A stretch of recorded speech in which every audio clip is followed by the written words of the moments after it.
Astronomy, broken into its Greek roots, astronomia, means the law of the stars, not to be confused with astrologica, the account of the stars, better known as astrology. Though these words have nearly identical roots, one has passed on to myth and legend, and one has found its home among the great institutes of science and education. Before the age of data-driven studies and rigorous peer review, understanding the world was simply stories. So now, travel back 2,000 years with me to ancient Greece, a place where science was stories and myth was true. Verily, at the first chaos came to be, but next wide-bosomed earth, the ever-sure foundations of all the deathless ones who hold the peaks of snowy Olympus and dim Tartarus in the depth of the wide-pathed earth, the Theogony by Hesiod. Greek mythology tells us the story of the planets and all that we know. Now we listen to these stories as entertainment, but this is how the world came to be to those ancient Greeks, a great mother who gave life to everything. We call her Mother Nature. They called her Gaia. Being the birthplace of all humans and the only planet that we know of to contain life, it is no wonder why she is said to be the beginning of all things. The story begins with Gaia, who then calls forth her equal and opposite, space, to surround her on all sides.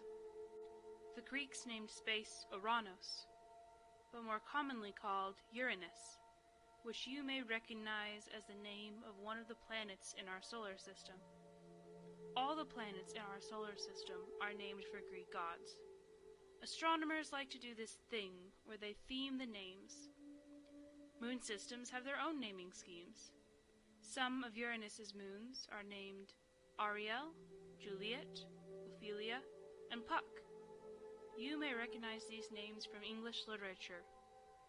More specifically, Uranus's 27 moons were named for the works of William Shakespeare and Alexander Pope.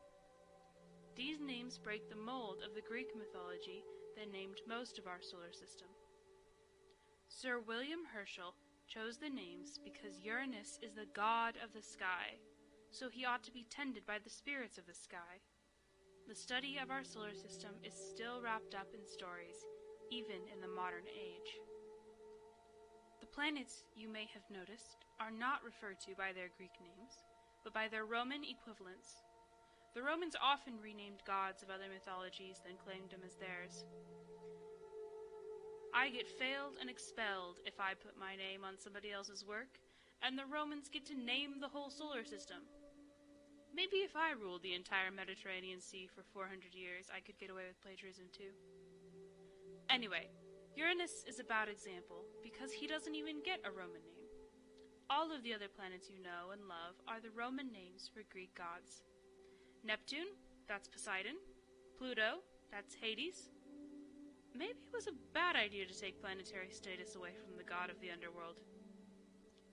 Then you have Kronos, Zeus, Ares, Aphrodite, and Hermes.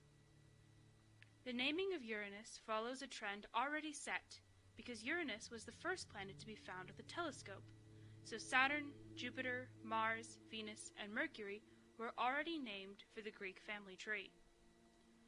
Nearly all of these gods are descendants of Uranus and Gaia. The mythology is that each night Gaia and Uranus had a child. The first 12 were Titans, then 3 Cyclopses, then 3 Hecatoncheires. Those are 100-handed giants for those of you who chose to have friends over studying Greek mythology. After Uranus imprisons his last 6 children in Tartarus for some unknown reason, Gaia decides he needs to be overthrown, and asks the Titan children to help. Only Kronos, more well known as Saturn, the youngest of the Titan children, agrees to help. Using a sickle from Gaia, Kronos begins the fight with Uranus.